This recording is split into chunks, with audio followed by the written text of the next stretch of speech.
Good morning. પાઠ number 6 દૂરસંચાર. દૂરસંચાર તો એમાં પ્રસ્તાવનામાં જોઈએ સંચાર એટલે શું. સંચાર કોને કહી શકાય? તો કે એક સ્થળેથી બીજા સ્થળે માહિતી અથવા સંદેશો મોકલવો કે પ્રાપ્ત કરવાની વિસ્તૃત વ્યવસ્થા, જેને સંચાર તંત્ર તરીકે કહી શકાય.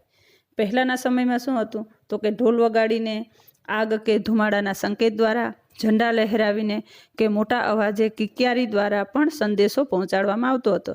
પરંતુ આધુનિક સમયમાં ધીમે ધીમે અનેક દૂરસંચારના માધ્યમો થયા. પ્રાચીન સમયમાં પ્રારંભિક વર્ષો પહેલાં ઘણી વખત એવું પણ બનતું કે પ્રાણીઓ અને પક્ષીઓ દ્વારા પણ સંદેશા પહોંચાડવામાં ઉપયોગ લેવામાં આવતા હતા. શરૂઆતમાં પરિવહનના સાધનો જ સંચારના સાધનો હતા. સમય જતાં printing press, post office, telephone, fax તથા ઉપગ્રહોને સંચાર વ્યવસ્થાને ખૂબ ઝડપી અને સરળ બનાવી છે. સંચાર માધ્યમ ક્યાં હતા? તો કે એની પહેલાં આપણે સમજવું પડે કે સંચાર તંત્ર એટલે શું. તો કે એક સ્થળેથી બીજા સ્થળે માહિતી અથવા સંદેશો મોકલવો અને પ્રાપ્ત કરવો, બંને યાદ રાખજો. માહિતી કે સંદેશો મોકલવો અથવા પ્રાપ્ત કરવો તો પ્રાચીન સમયમાં કેવી રીતે મોકલતા? તો કે ઢોલ વગાડી અને ઝંડો લહેરાવો, ધુમાડા કે આગના સંકેત દ્વારા પણ ખૂબ મોટા અવાજે પણ કિકિયારી કરી અને સંદેશો પહોંચાડતા. પરંતુ આધુનિક સમયમાં નવી ટેકનોલોજીના કારણે પ્રિન્ટિંગ પ્રેસ, ફેક્સ હોય કે કોઈ પણ હોય, પોસ્ટ ઓફિસ, ટેલિફોન, અન્ય ઉપગ્રહ સંચાર વ્યવસ્થાને ખૂબ જ મહત્ત્વનો ફાળો આપ્યો, જેને કારણે ઝડપી અને સરળ બનાવી દીધું સંચાર તંત્રને. તો ધીમે ધીમે વિજ્ઞાન અને ટેકનોલોજીના ક્ષેત્રમાં વિકાસ કરવા સંચારે મહત્ત્વનો ફાળો આપ્યો. સંચારના માધ્યમોને કારણે સમયની દ્રષ્ટિએ દુનિયા નાની બની ગઈ છે. પરિવહનની તુલનામાં આધુનિક સંચાર તંત્રે પૂરા વિશ્વને એક વૈશ્વિક ગ્રામમાં ફેરવી નાખ્યું છે. કોઈને આપણે વોટ્સએપ કરીએ તો ફટાફટ 2 સેકન્ડ, 1 સેકન્ડના ભાગે જેવું જેનું નેટવર્ક એ સંદેશો પ્રાપ્ત કરી શકાય, ફરી પાછો પણ આપણે મોકલી શકાય એવી વૈજ્ઞાનિક ટેકનોલોજી આજના સંદર્ભમાં જોવા મળે છે. જેને કારણે આપણે કહી શકાય કે એક વૈજ્ઞાનિક સંચાર માધ્યમને કારણે સમયની દ્રષ્ટિએ એક દુનિયા નાની બની ગઈ હોય એવું લાગે છે. પરિવહનની તુલનામાં આધુનિક સંચારે પૂરા વિશ્વને એક વૈશ્વિક ગ્રામમાં ફેરવી નાખ્યું. એટલે આપણે કહીએ કે ઇન્ટરનેટને કારણે એક વિશ્વ એક નાનું ગામ બની ગયું. વર્તમાન આર્થિક વિકાસ આધુનિક સંચાર તંત્ર પર આધારિત છે. આપણે પૃથ્વીની સપાટી પર કે અવકાશમાં બનતી ઘણી ઘટનાઓ જીવંત જોવા માટે સક્ષમ બન્યા છીએ. દેશના આર્થિક, સામાજિક, રાજકીય અને સાંસ્કૃતિક વિકાસની સાથે સાથે સંચાર તંત્ર રાષ્ટ્રીય એકતા અને અખંડિતતાને જાળવવા માટે મહત્વપૂર્ણ ભૂમિકા ભજવે છે. ભારત જેવા વિશાળ દેશમાં પૂર, દુષ્કાળ, ભૂકંપ, ચક્રવાત, સુનામી, માનવ સર્જિત આપત્તિ વ્યવસ્થાપન વિકસિત સંચાર તંત્ર વિના શક્ય બનતું નથી. ભારત જેવો વિશાળ દેશ હોય જેમાં કુદરતી અને માનવ સર્જિત 2 પ્રકારની આપત્તિ હોય, એ આપણને 11મા ધોરણમાં પણ આપણે શીખી ગયા કે આપત્તિના પ્રકાર કેટલા? તો કે 2, કુદરતી આપત્તિ અને માનવ સર્જિત આપત્તિ. તો એવા કુદરતી અને માનવ સર્જિત આપત્તિની માહિતી પણ આ નવી ટેકનોલોજીના કારણે આપણે અગાઉ જાણ કરી દઈએ, જેથી કરીને માનવ સુરક્ષિત સ્થાને પહોંચી શકે અથવા પોતાની સુરક્ષા જાળવી શકે. આ સંચાર તંત્રનું મહત્ત્વનું પરિબળ ગણી શકાય. તો એ સંચાર એટલે શું એ યાદ રાખજો. કોઈ પણ દેશના આર્થિક, સામાજિક અને રાજકીય તથા સાંસ્કૃતિક વિકાસની સાથે સાથે સંચાર તંત્રમાં રાષ્ટ્રીય એકતા અને અખંડતા જાળવી રાખવા માટે પણ મહત્ત્વની ભૂમિકા સંચાર તંત્ર દ્વારા જોઈ શકાય. તો પ્રશ્ન થાય કે આવા સંચાર તંત્ર કયા કયા પ્રકારના હશે, એના સાધનો કયા? તો પોઈન્ટ નંબર 2, સંચારના સાધનો. 1, એમાં 2 પેટા વિભાગ છે. સંચારના સાધનોના નામ આપો. તો એ પહેલો આવશે વ્યક્તિગત સંચાર તંત્ર અને ત્યાર પછી આવશે સમૂહ સંચાર તંત્ર. વ્યક્તિગત સંચાર તંત્રમાં કોનો સમાવેશ થાય એવું પણ પૂછી શકે.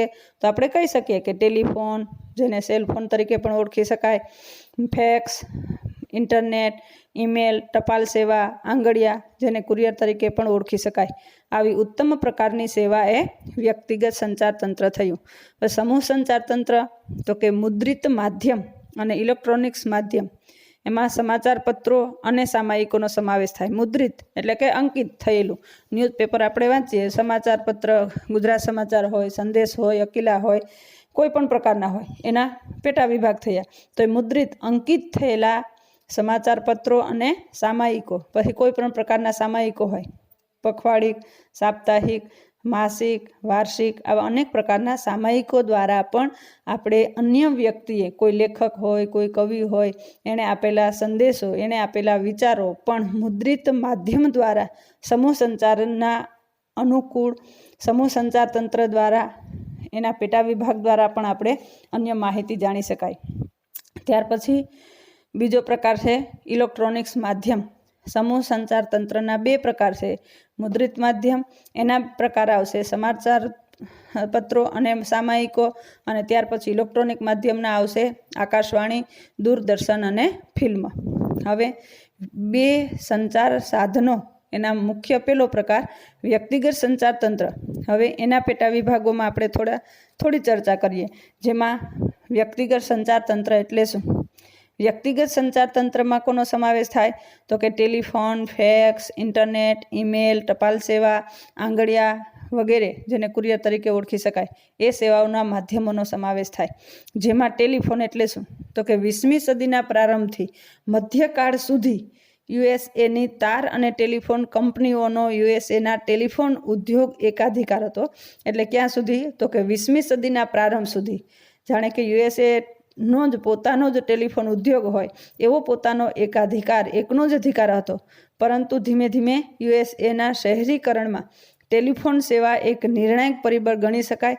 તેના માધ્યમથી કંપનીઓના મુખ્યાલયો સાથે કાર્યનું જોડાણ સંભવ થઈ શક્યું, અને તે સંપર્ક સુવિધા ઊભી થતાં કંપનીની ઉપશાખાઓ નાના શહેરોમાં પણ સ્થાપિત થઈ. ધીમે ધીમે યુએસએનો એકાધિકાર હતો, પરંતુ એના વિકસિત શહેરો હતો, એમાં પણ એના મુખ્ય કાર્યાલયોનું પણ એની સાથે જોડાણ થયું, જેને કારણે એ કંપનીઓની ઉપશાખાઓનું પણ નિર્માણ નાના શહેરોમાં જોવા મળે છે.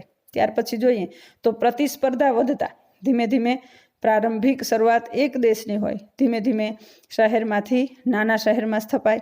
ત્યાર પછી ટેલિફોન કંપનીઓ પોતાની પ્રણાલીઓને ઉન્નત બનાવવા માટે તાંબાના તારને બદલે ઓપ્ટિકલ ફાઇબર અને સેટેલાઇટનો ઉપયોગ શરૂ થયો. પરિણામે ઝડપી, સુરક્ષિત અને દોષરહિત પ્રસારણ શક્ય બન્યું ટેલિફોન માધ્યમ દ્વારા. ત્યાર પછી ભારતમાં ટેલિફોન નેટવર્કનો પાયો ક્યારે નખાણો એવું પૂછી શકે? તો ભારતમાં ટેલિફોન નેટવર્કનો પાયો 19મી સદીમાં બ્રિટિશ સરકાર દ્વારા નાખવામાં આવ્યો હતો. અને એ બ્રિટિશ સરકાર દ્વારા નાખવામાં આવ્યો ત્યારે ભારત સંચાર નિગમ લિમિટેડ, અંડરલાઇન કરજો, ભારત સંચાર નિગમ લિમિટેડ, જેને આપણે BSNL તરીકે ઓળખી શકીએ, નો ઇતિહાસ ભારતના ટેલિફોન સાથે જોડાયેલો છે. ભારતમાં ટેલિકોમ સેવાઓનું ભારત સરકાર દ્વારા સંચાલન કરવામાં આવે છે. હાલમાં ભારત સંચાર નિગમ લિમિટેડ તરીકે જાણીતી કંપની તે પહેલાં પોસ્ટ એન્ડ ટેલિગ્રામ ડિપાર્ટમેન્ટના નામે ઓળખાતી હતી. 1975માં ડિપાર્ટમેન્ટ ઓફ ટેલિકોમ ને પોસ્ટ એન્ડ ટેલિગ્રામથી અલગ કરવામાં આવ્યું. આમ ભારતમાં આધુનિક પ્રકારની ટેલિફોન સેવાનો વિકાસમાં સૌથી મહત્વનો કોનો ફાળો રહ્યો? અંડરલાઇન કરજો, એક વાક્ય વિકલ્પમાં પૂછી શકે તો કે સામ પિત્રોડાનો વિશેષ ફાળો રહ્યો છે. ટેલિફોન સેવાઓના વિકાસમાં ભારતમાં ખાસ કરીને સામ પિત્રોડાનો ફાળો રહ્યો છે. આધુનિક સમયમાં વિજ્ઞાન અને ઇન્ફોર્મેશન ટેકનોલોજીના વિકાસને કારણે સેલફોન સેવાઓ સમગ્ર વિશ્વમાં ખૂબ જ ઝડપથી લોકપ્રિય સંચાર સેવા બની. આ સેવાને કારણે વ્યક્તિગત સમગ્ર વિશ્વ સાથે પ્રત્યેક પળે પોતાનો સંપર્ક જાળવી શકે છે. સ્માર્ટ સેલફોનની મદદથી ઇન્ટરનેટના માધ્યમ દ્વારા અનેક ક્ષેત્રોમાં માહિતીનું આદાન પ્રદાન ખૂબ ઝડપી અને અસરકારક બન્યું છે, જેને કારણે જ આપણે અત્યારે ઓનલાઈન વિડીયો લેક્ચર દ્વારા મળીએ છીએ. તો એનો મતલબ શું થયો? સ્માર્ટ સેલફોનની મદદથી અને ઇન્ટરનેટના માધ્યમ દ્વારા અનેક ક્ષેત્રોમાં, માત્ર શૈક્ષણિક ક્ષેત્ર નહીં, વ્યાપારી કાર્ય હોય કે એના કોઈ સામાજિક, આર્થિક, ધાર્મિક કોઈ પણ પરિબળમાં એનું આદાન પ્રદાન નેટ કનેક્શન દ્વારા ખૂબ ઝડપી અને અસરકારક બન્યું છે. છેલ્લા 2 દાયકામાં ઘણી ખાનગી વિદેશ કંપનીઓએ પણ ટેલિકોમ ક્ષેત્રમાં પ્રવેશ કર્યો છે. આ ટેલિફોન સેવાનું આટલું યાદ રાખજો. ત્યાર પછી આવશે ફેક્સ.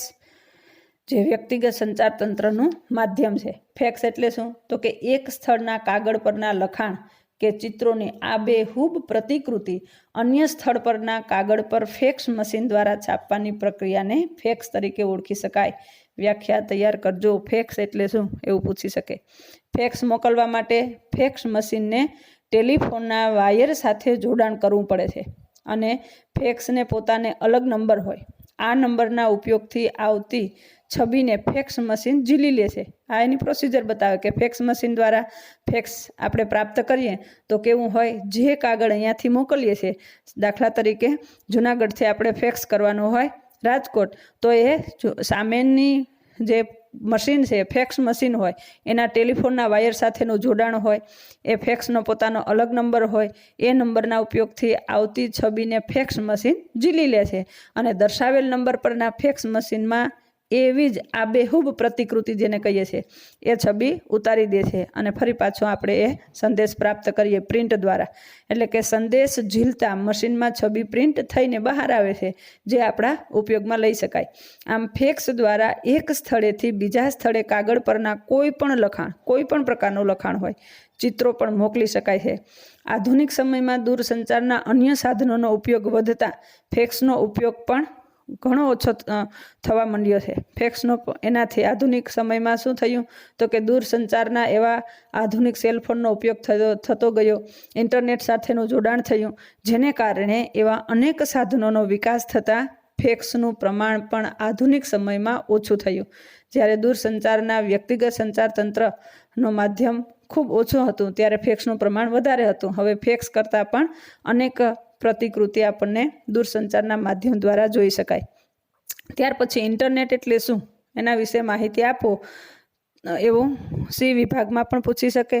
એની વ્યાખ્યામાં બી વિભાગમાં પણ પૂછી શકે। ઇન્ટરનેટ એટલે શું, વ્યાખ્યા આપો અથવા ઇન્ટરનેટ વિશે માહિતી આપો। ઇન્ટરનેટ વિશે આપ સૌ ખૂબ વિસ્તૃત માહિતી જાણો છો। ફરીથી અહીંયા જોઈએ તો 20મી સદીના ઉત્તરાર્ધમાં સૂચનાઓનું આંકડાઓમાં રૂપાંતર થઈ શકવાથી, કોઈ પણ પ્રકારની સૂચના હોય 20મી સદીના ઉત્તરાર્ધમાં યાદ રાખજો, જે આંકડાઓનું રૂપાંતર થઈ શકવાથી દૂરસંચાર વ્યવસ્થા ધીરે ધીરે કમ્પ્યુટરનું અંગ બની ગઈ। તેમાં ઇન્ટરનેટના માધ્યમથી એક સમન્વિત તંત્રનું નિર્માણ થયું। આજે વિશ્વમાં ઇન્ટરનેટ સૌથી મોટી ઇલેક્ટ્રોનિક પ્રણાલી છે, જે દ્વારા 100 કરોડથી વધુ લોકો એકબીજા સાથે જોડાઈ શકે છે। આજે વિશ્વમાં ખાસ કરીને ઇન્ટરનેટ સાથે જોડાયેલી સૌથી ઇલેક્ટ્રોનિક પ્રણાલી ગણી શકાય, જેને કારણે આપણે કહી શકીએ કે 100 કરોડથી વધુ લોકો એકબીજા સાથે જોડાઈ શકે છે। ઇન્ટરનેટની વ્યાખ્યા: ઇન્ટરનેટ એટલે કોઈ એક મધ્યસ્થ સંસ્થા દ્વારા ટેલિફોનની મદદથી અથવા સ્વતંત્ર સંદેશાવ્યવહારની મદદથી રચાયેલું કમ્પ્યુટરનું જાળું, જેને ઇન્ટરનેટ કહી શકાય। ઇન્ટરનેટ એટલે કોઈ એક મધ્યસ્થ સંસ્થા દ્વારા ટેલિફોનની મદદથી અથવા સ્વતંત્ર સંદેશાવ્યવહારની મદદથી રચાયેલું કમ્પ્યુટરનું જાળું, જેને આપણે ઇન્ટરનેટ કહી શકાય। વ્યક્તિગત સંચાર તંત્રના જેટલા પણ સાધનો છે તેમાંથી ઇન્ટરનેટ સૌથી અસરકારક અને આધુનિક છે।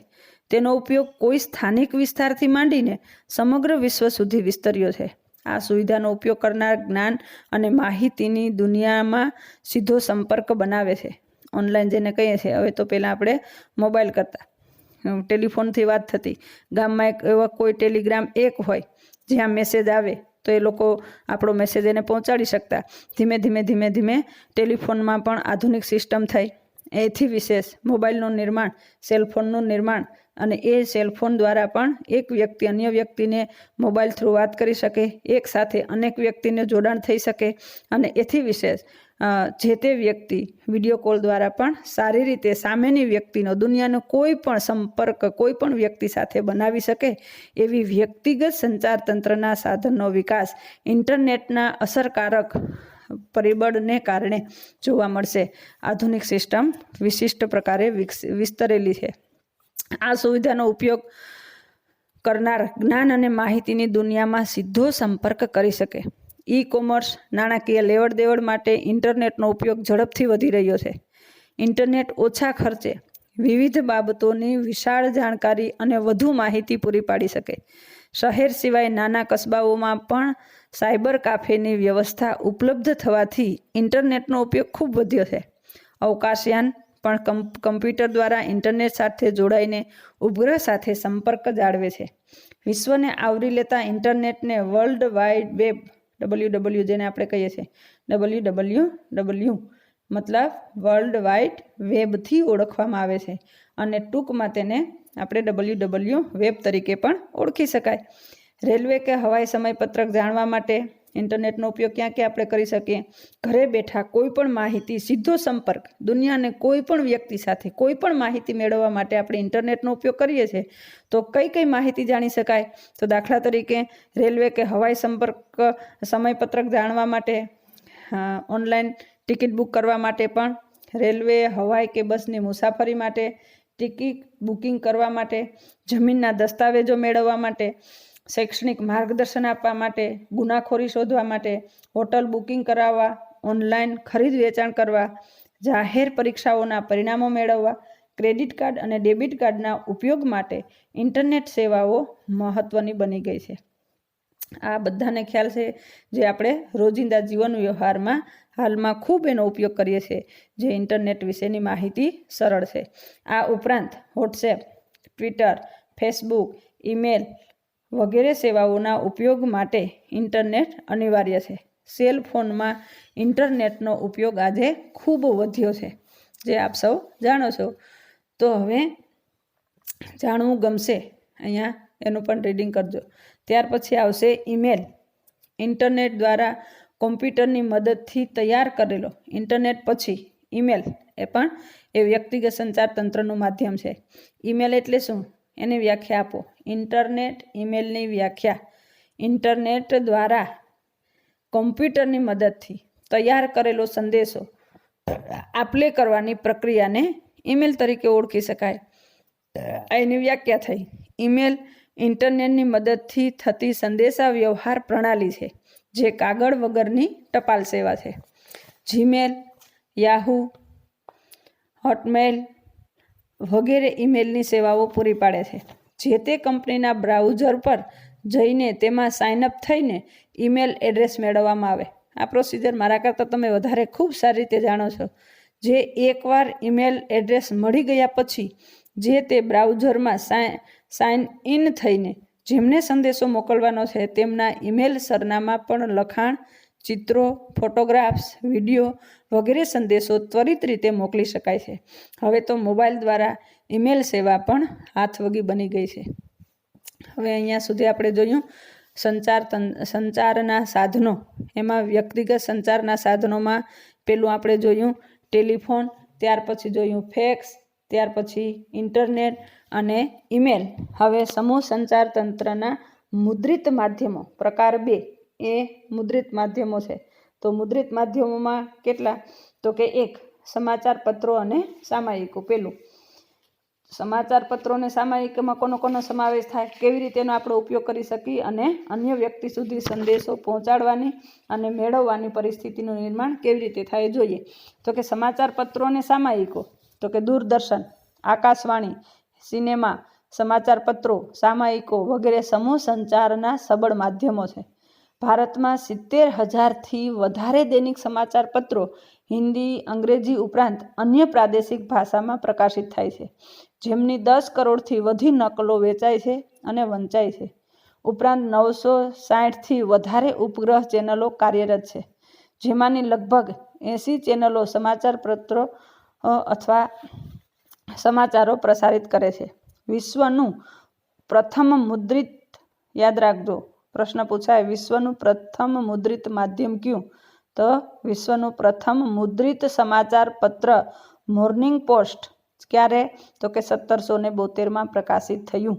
હવે અહીંયા ભારતમાં સૌથી વધારેમાં વધારે જે પ્રાદેશિક હોય, જેમાં હિન્દી, અંગ્રેજી, અન્ય પ્રાદેશિક ભાષાઓમાં પ્રકાશિત થાય એવા દૈનિક સમાચાર પત્રો 70,000થી પણ વધારે છે, જે અલગ અલગ ભાષામાં જોવા મળશે, જેની 10 કરોડથી પણ વધારે નકલો વંચાય છે અને વેચાય છે.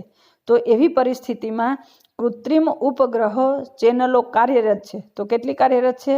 કૃત્રિમ ઉપગ્રહ ચેનલો કેટલી છે?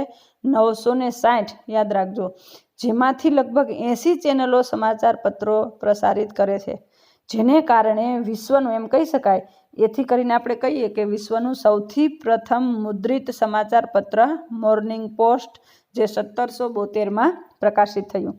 ભારતમાં પ્રથમ સમાચાર પત્ર 1780માં અંગ્રેજ જેમ્સ ઓગસ્ટ હિકીઝાઈએ બંગાળ ગેઝેટ પ્રકાશિત કર્યું. 1819માં ભારતીય ભાષામાં સૌ પ્રથમ સમાચાર પત્ર બંગાળી ભાષામાં શરૂ થયું હતું. આ સમાચાર પત્રનું નામ સંવાદ કૌમુદી, એનો મતલબ શું થશે? બુદ્ધિનો ચાંદ એવું ગણે છે, અને તેના પ્રકાશક રાજા રામ મોહન રાય હતા. 1822માં ગુજરાતી ભાષાનું સાપ્તાહિક સમાચાર પત્ર મુંબઈ સમાચાર પત્ર પ્રકાશિત થયું. 1826માં ઉદંડ માર્તંડ નામનું પ્રથમ હિન્દી સમાચાર પત્ર પ્રગટ થયું. ત્યારબાદ મરાઠા, કેસરી, બંગાળ, નવજીવન, યંગ ઇન્ડિયા, હિન્દુસ્તાની, સાધના, પ્રવાસી વગેરે સમાચાર પત્રો પણ નિયમિત પ્રકાશિત થયા. હવે વર્તમાન સમયમાં કયા કયા સમાચાર પત્રો જોઈએ એ માહિતી પણ આપણે લઈએ. તો કે વર્તમાન સમયમાં આપણે ગુજરાતી ભાષાની વાત કરીએ તો ગુજરાત સમાચાર, દિવ્ય ભાસ્કર, સંદેશ, સંભાવ, મુંબઈ સમાચાર, કચ્છ મિત્ર, જન્મભૂમિ, જય હિન્દ વગેરે સમાચાર પત્રો, અને હિન્દી ભાષામાં દૈનિક ભાસ્કર, નવભારત, ટાઈમ્સ હિન્દુસ્તાન, અમર ઉજાલા, રાંચી એક્સપ્રેસ, દેશબંધુ વગેરે સમાચાર પત્રો, તથા અંગ્રેજી ભાષામાં times of India, the new Indian express, mid day, one India, India today, business line વગેરે સમાચાર પત્રો પ્રકાશિત થાય છે.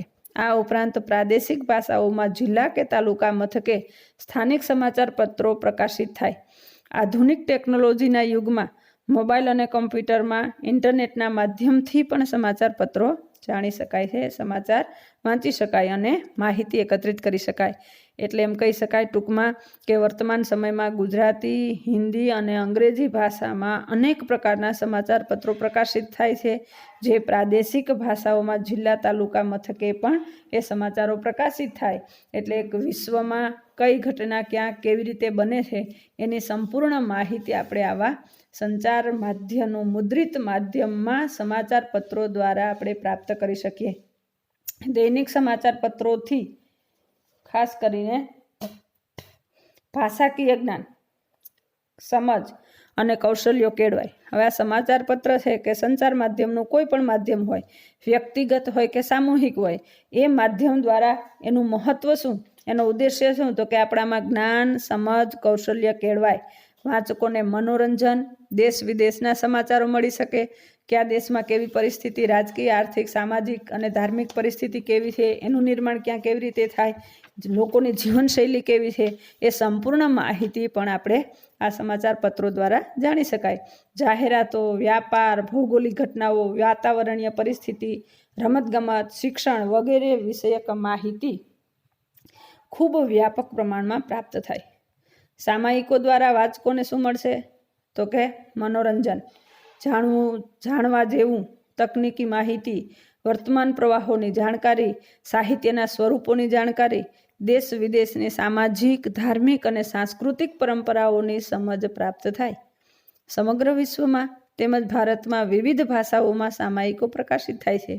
આરપાર, ઉદેશ, ગૃહસભા, અખંડ આનંદ, ઇન્ડિયા ટુડે, કુમાર, ચિત્રલેખા, રોજગાર સમાચાર, લોક ગુર્જરી, વિશ્વ વિહાર, સફારી, ખૂબ મહત્વની સફારી વાંચન કરજો. વૈજ્ઞાનિક દ્રષ્ટિએ ખૂબ નવું સંશોધન, નવી માહિતી આ સફારી દ્વારા પ્રાપ્ત થાય.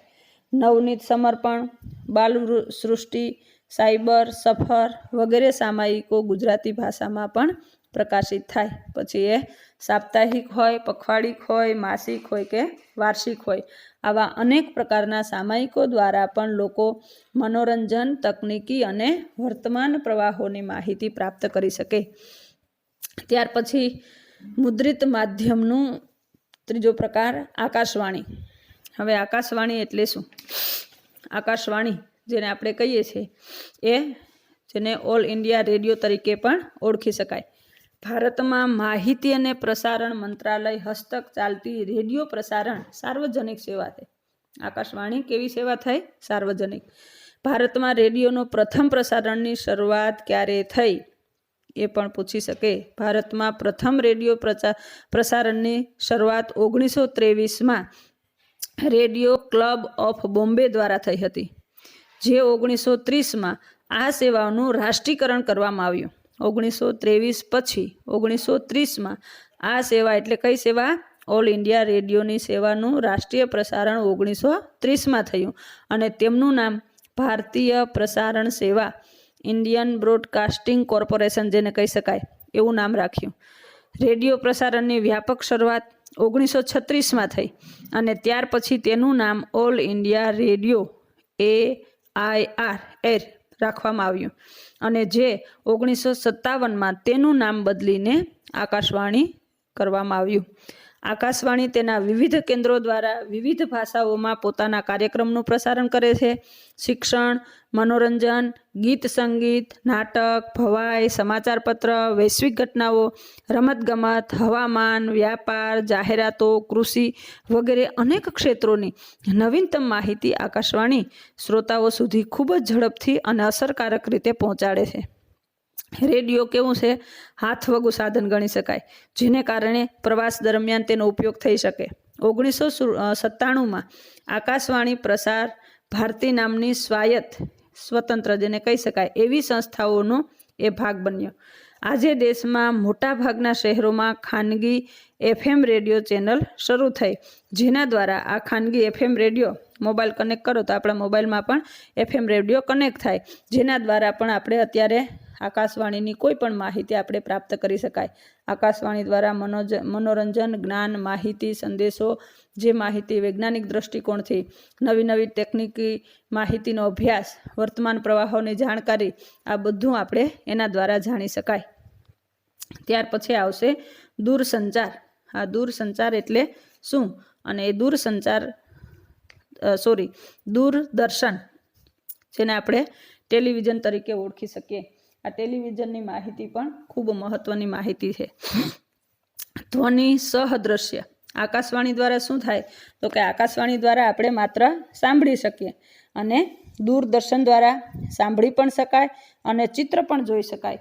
આ બેહૂબ ચિત્ર પણ વિદ્યુત ચુંબકીય તરંગો દ્વારા પ્રાપ્ત કરી શકાય એવી પ્રવૃત્તિ એ દૂરદર્શન દ્વારા આપણે માહિતી મેળવી શકીએ.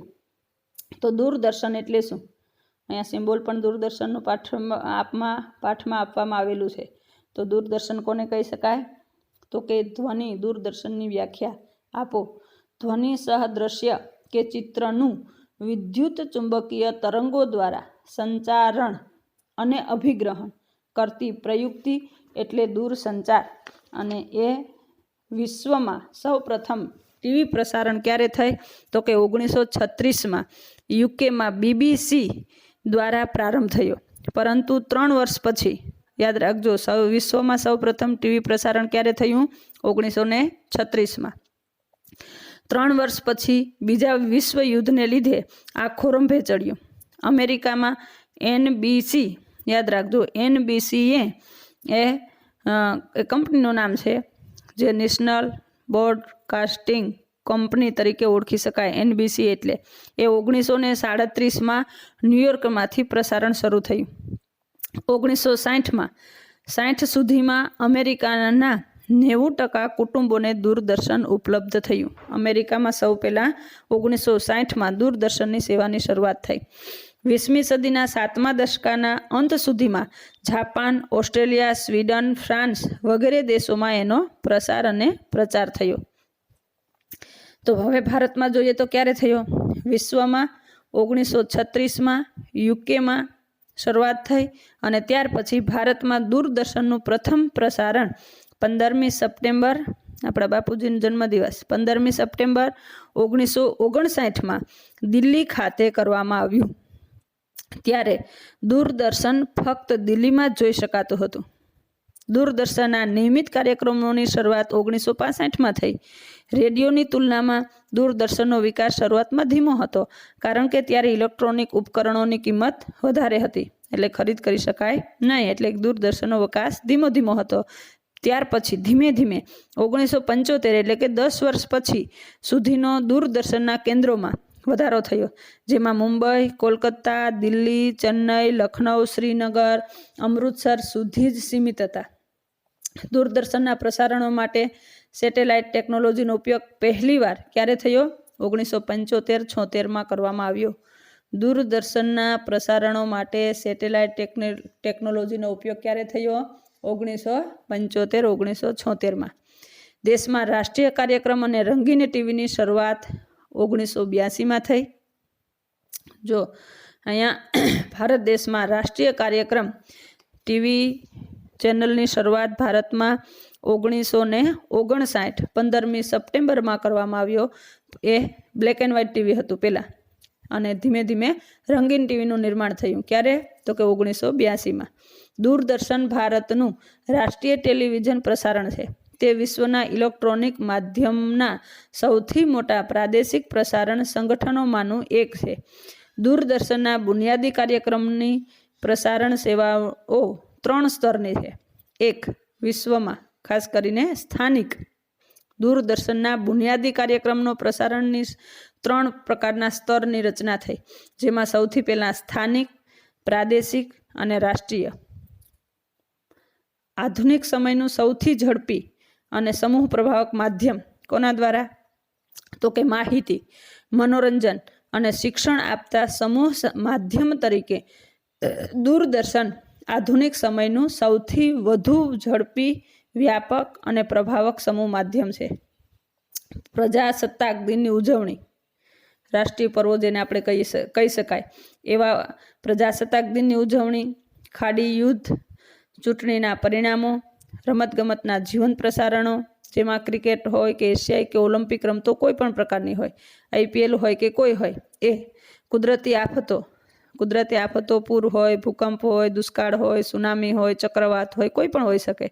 અકસ્માતો, અનેક પ્રકારના અકસ્માતો જોવા મળે છે.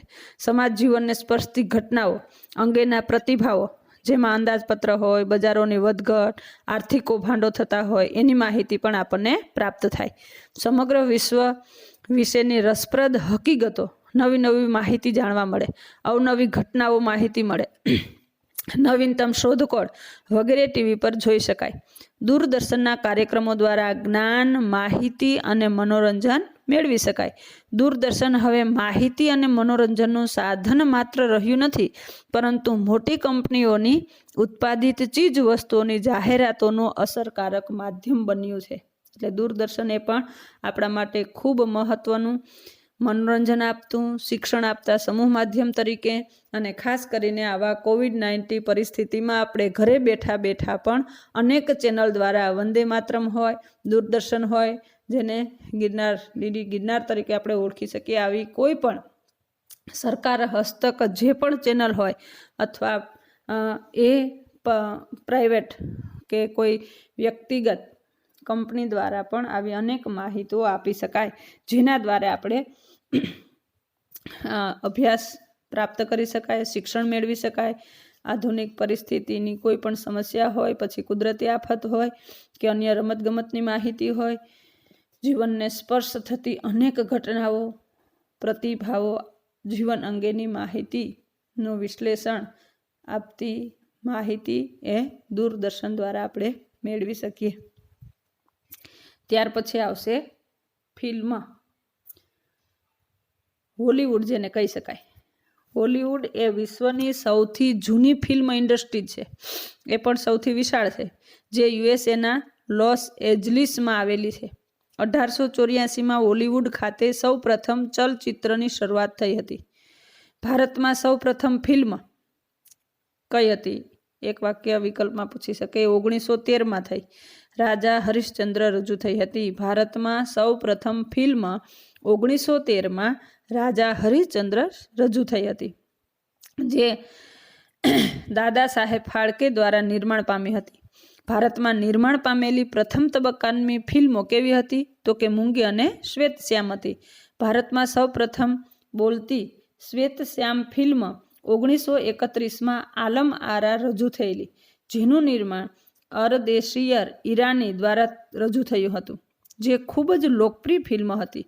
1950ના દશકામાં શ્વેતશ્યામ ફિલ્મોને બદલે રંગીન ફિલ્મો ની રજૂ થવા લાગી. હિન્દી ફિલ્મો બોલિવૂડના નામથી ઓળખાય. યાદ રાખજો, હોલિવૂડ અને બોલિવૂડ. હોલિવૂડ એ વિશ્વની સૌથી મોટી જૂની ફિલ્મ ઇન્ડસ્ટ્રી છે, અને ત્યાર પછી હિન્દી ફિલ્મોને કયા નામે ઓળખવામાં આવે?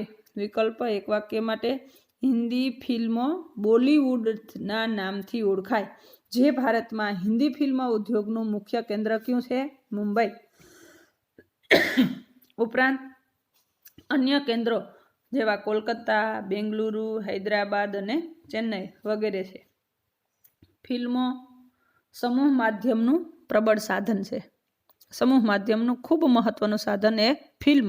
કોઈ પણ ફિલ્મ દ્વારા આપણને સામાજિક બોધ મળે છે, જેના દ્વારા આપણા જીવનમાં પણ અનેક પ્રકારના પરિવર્તનો પ્રાપ્ત થઈ શકે. એટલા માટે પણ કેવા પ્રકારના ફિલ્મ જોવા એ આપણા ઉપર આધારિત છે. તો એ સામાજિક, ધાર્મિક, આર્થિક, રાજકીય, સાંસ્કૃતિક વગેરે અનેક ક્ષેત્રોમાં તેનો પ્રભાવ પડ્યો છે. સામાજિક ફિલ્મો વધારે અસરકારક બની શકે. ફિલ્મો દ્વારા મનોરંજન ઉપરાંત નવીનતમ ટેકનોલોજી અને ઘટનાઓની પણ જાણકારી તથા વૈશ્વિક પ્રવાહોની માહિતી પ્રેક્ષકોને ખૂબ જ સહજ રીતે પ્રાપ્ત થાય. આવી ફિલ્મની માહિતી પ્રેક્ષકો સુધી પહોંચાડવા માટે પણ ફિલ્મકાર ખૂબ આપણા માટે પ્રયત્ન કરે છે. જે ફિલ્મોમાં આપણી સામાજિક વ્યવસ્થાઓ પ્રતિબિંબિત થાય છે. રાષ્ટ્રીય ઉત્થાનમાં, સામાજિક વિકાસમાં, ભારતીય સંસ્કૃતિને ઉજાગર કરવામાં ફિલ્મ ઉદ્યોગનો ખૂબ મહત્વનો ફાળો રહ્યો છે. ભારતમાં સર્વોત્તમ ફિલ્મોનું નિર્માણ કાર્ય ખૂબ ઝડપથી વિકસિત થઈ રહ્યું છે. અત્યંત આધુનિક ઉપકરણો દ્વારા ઊંચી ગુણવત્તાયુક્ત ફિલ્મ નિર્માણને કારણે ભારતીય સિનેમા ઉદ્યોગ વિશ્વના આ ઉદ્યોગની હરોળમાં આવીને ઊભા છે. ભારતમાં હિન્દી ભાષા ઉપરાંત અનેક પ્રાદેશિક ભાષાઓમાં પણ ફિલ્મનું નિર્માણ થયું છે. આવી સામાજિક, આર્થિક, રાજકીય, સાંસ્કૃતિક અને ધાર્મિક પરિબળોને અસર કરતા ફિલ્મ જોવા જરૂરી છે, જેને કારણે આપણા જીવનમાં પણ અનેક પ્રકારના ગુણો વિકસિત થાય, જેથી કરીને રાષ્ટ્રીય ઉત્થાનમાં, સામાજિક વિકાસમાં અને ભારતીય સંસ્કૃતિને ઉજાગર કરવા માટે પણ ફિલ્મ દ્વારા આપણે એનો ઉપયોગ કરી શકાય. ત્યાર પછી જોઈએ ઉપગ્રહ સંચાર સેવા. ઉપગ્રહ સંચાર એટલે શું? તો કે અંતરિક્ષ સંશોધનમાં USA અને રશિયા અગ્રણી દેશ છે, આગળ પડતા દેશ. જેમાં અંતરિક્ષમાં છોડવામાં આવેલો પહેલો ઉપગ્રહ નામ આપો સ્પુટનિક 1 હતો, જેને તત્કાલીન સોવિયત સંઘે 1957માં પ્રક્ષેપિત કર્યો હતો. ત્યારથી અંતરિક્ષ વિજ્ઞાનના ક્ષેત્રોમાં નવીન શોધો કરવા માટે USA અને પૂર્વ સોવિયત સંઘ જે રશિયા USSR વચ્ચે સ્પર્ધા થઈ હતી. કોના વચ્ચે સ્પર્ધા થઈ? તો કે USA અને USSR આ બંને વચ્ચે સ્પર્ધા થઈ. આ શોધોથી નવીન વૈજ્ઞાનિકો તથ્યો સામે આવ્યા અને સંચાર ક્ષેત્રમાં અનેક નવા યુગનો પ્રારંભ થયો.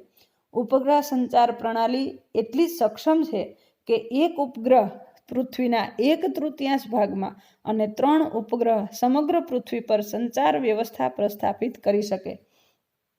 ઉપગ્રહ સંચાર પ્રણાલીનો એક અતિરિક્ત લાભ એ પણ છે કે અંતરના સંદર્ભમાં આવનાર ખર્ચ અને સમય પણ બચાવી શકે. એક અહીંયા એ માહિતી ઉપગ્રહ સંચાર તંત્રની થઈ, જેને કારણે એ આવનાર ખર્ચ અને સમયનો પણ એક સમાન રહે છે.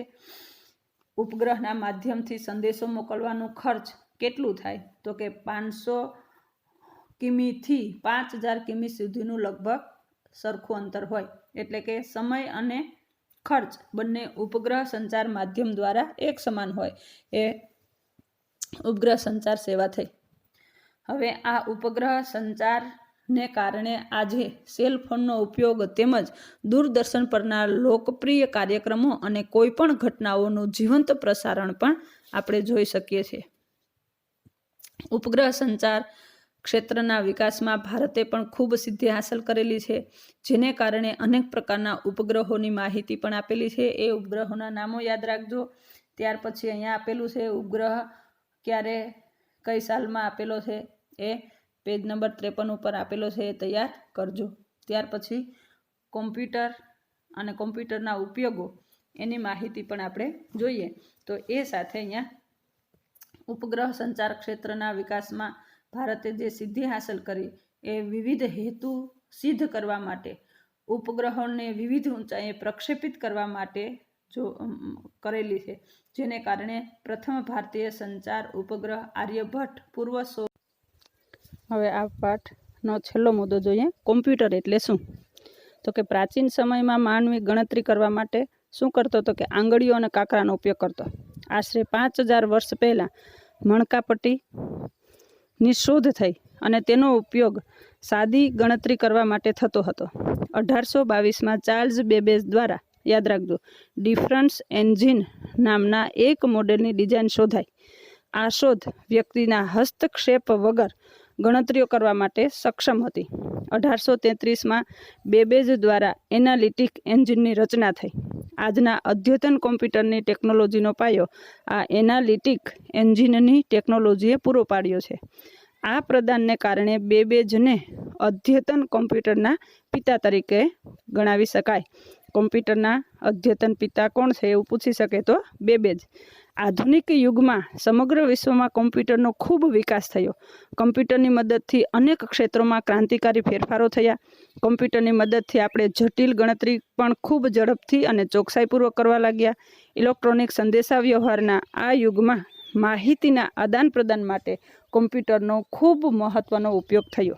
તો આ કોમ્પ્યુટર, આવું સરસ મજાના કોમ્પ્યુટરનો ઉપયોગ શું, એના ઉપયોગો કેટલા, ક્યાં એ પ્રશ્ન પણ મહત્ત્વનો છે. વારંવાર પૂછાય છે કોમ્પ્યુટરના ઉપયોગ જણાવો. 1. કોમ્પ્યુટર કોઈ પણ ઓફિસમાં કર્મચારીઓની હાજરી, પગાર ગણતરી, ઓનલાઈન પગાર, એકાઉન્ટના હિસાબો તથા અન્ય દસ્તાવેજોની જાળવણી માટે કોમ્પ્યુટરનો ઉપયોગી છે. ઔદ્યોગિક ક્ષેત્રમાં કાચા માલની ખરીદી, કાચા તથા ઉત્પાદિત માલનો સ્ટોક, ઉત્પાદિત માલનું વેચાણ, વેપારીઓ તથા નાણાકીય લેવડ દેવડ વગેરે દસ્તાવેજ જાળવવા માટે પણ કોમ્પ્યુટર ઉપયોગી છે. બેંકના નાણાકીય લેવડ દેવડ, બેંકના હિસાબો, રેલવે, હવાઈ તેમજ બસની ટિકિટના રિઝર્વેશન માટે, હોટલ, હોસ્પિટલ વગેરે ક્ષેત્રમાં કોમ્પ્યુટરનો ઉપયોગ અનિવાર્ય બની ગયો.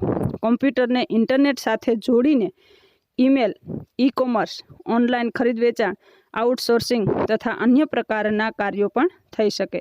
ત્યાર પછીનો ઉપયોગ એટલે તો કે અવકાશયાન દ્વારા કોઈ પણ ઉપગ્રહ છોડવા તેમજ અવકાશયાનને કોઈ પણ ગ્રહ ઉપર ઉતારવા પહેલાં તે અવકાશના કયા માર્ગે મુસાફરી કરશે અને ગ્રહ ઉપર કયા સ્થળે ઉતરશે અને પૃથ્વી પર પરત કેવી રીતે આવશે, આ બધી બાબતોની ચોક્કસ ગણતરી પૃથ્વી પર કંટ્રોલ સ્ટેશનના કોમ્પ્યુટરની મદદથી લઈ શકાય. એના પછીનો લાભ અથવા ઉપયોગ એટલે તો કે ગુનાહિત પ્રવૃત્તિઓ ડામવા, ફિંગરપ્રિન્ટ અને ગુનેગારોને કરેલા અગાઉના ગુનાઓની માહિતી મેળવવા, સીસી કેમેરા અને મોબાઈલનું લોકેશન જાણવા માટે પણ કોમ્પ્યુટરનો ઉપયોગ થઈ શકે છે.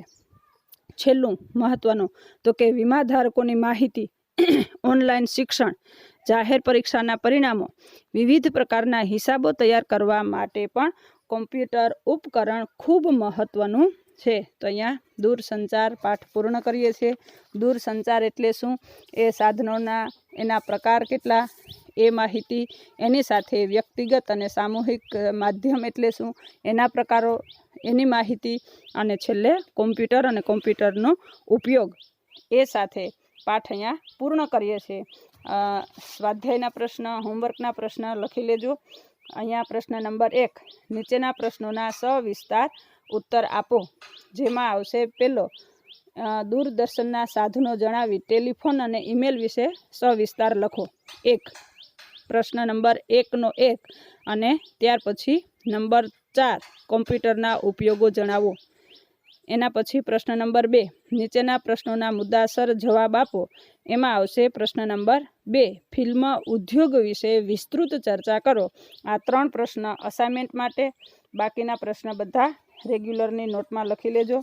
અને દૂરસંચાર વિશે નેટમાં પણ તમે સંશોધન કરશો. ઇન્ફોર્મેશન ટેકનોલોજી એટલે શું, કોમ્પ્યુટર એટલે શું, ઉપગ્રહની સેવાઓ કેવી હોય, ઇન્ફોર્મેશન ટેકનોલોજીના સાધનો કેવા હોય, આ સંપૂર્ણ માહિતી તમે નેટ દ્વારા પણ પ્રાપ્ત કરી શકશો.